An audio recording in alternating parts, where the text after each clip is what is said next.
Let's see. Sable is from a soap opera from the 80s, Dynasty, I'm pretty sure.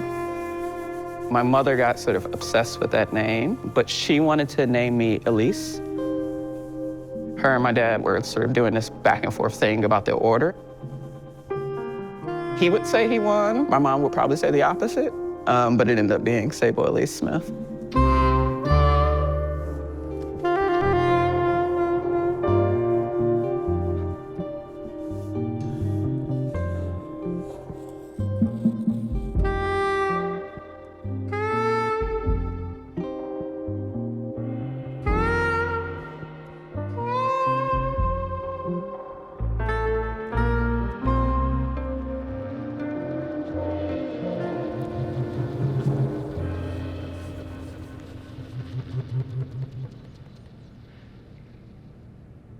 The way I came into making was literally just like being curious about how things like came together.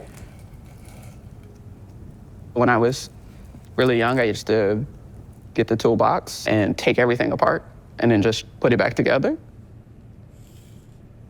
I feel invested in trying to figure out what things are, what they mean, and then what I can do once I've sort of uncovered that information. Later on in life, someone tells me that's an artist and you can do that.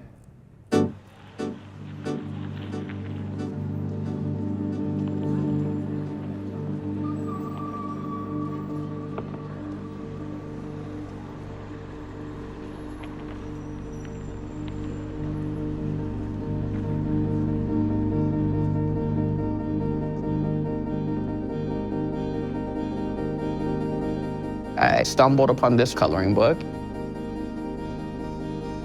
and then just sat with it for quite a few years. The coloring book is an intimate, kind of like quiet, private object.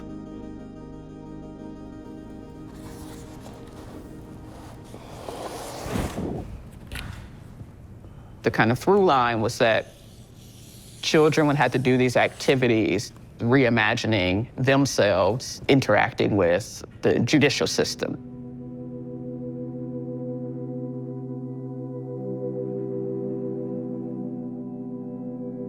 I started pulling out these pages to point to that foreclosure of imagination.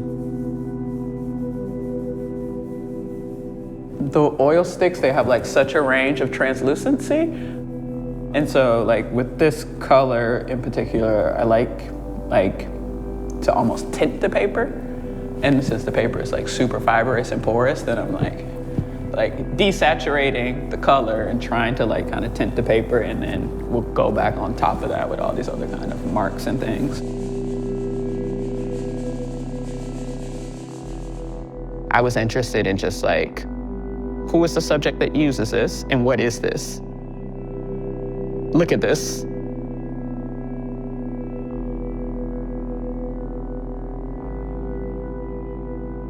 I studied creative writing in school, was also interested in making weird short films.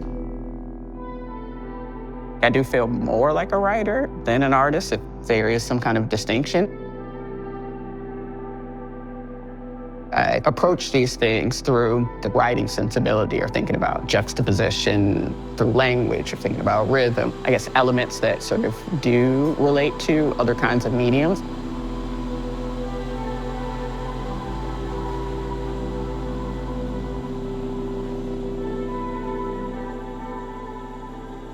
The thing that became really fascinating to me about neon as a material was about the presence of the kind of like subtle sonic buzz from fluorescent lights. That kind of sound, right, if you're in a space, is always present, but you actually don't register it until you leave that room. Using that as an analogy to talk about the impact of certain types of violences. The scale is so large that you can't perceive it yet. You're in the eye of the storm, so to speak.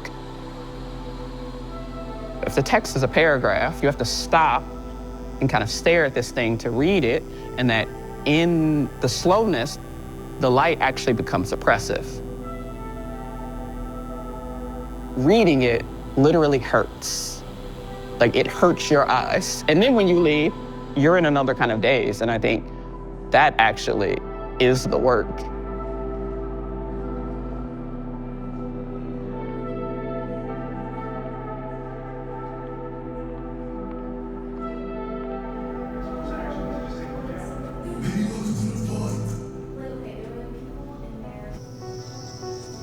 This is nice light dimpled on the path.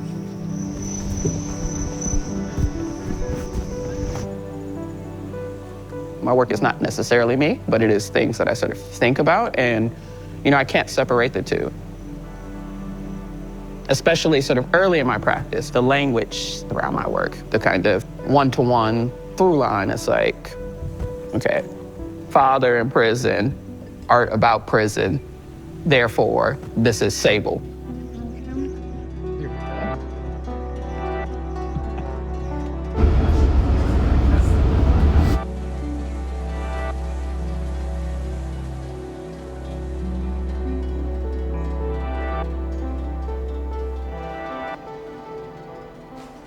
There's all this sort of inference.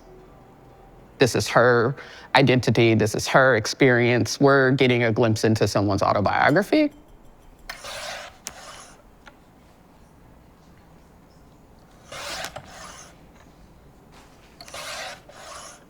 In my work, there are all these other interventions that are happening about economic structures in the United States, how language is used as a kind of first step toward prison.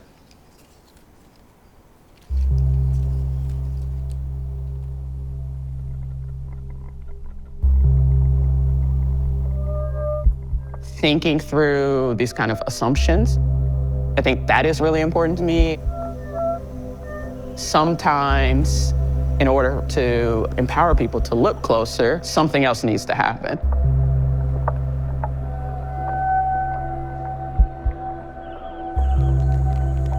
Turning these prison table chairs into a Ferris wheel is a very exaggerated act.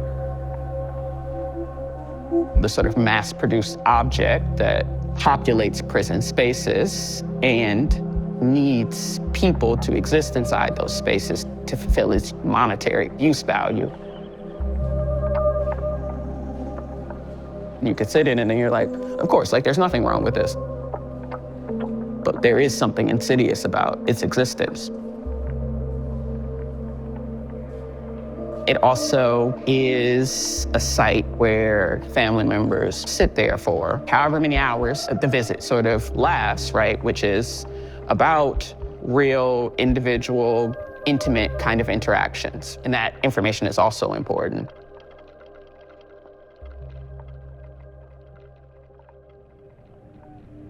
I stumbled upon the world of art, but always had a desire to think critically and long and then find ways to put that information back out into the world.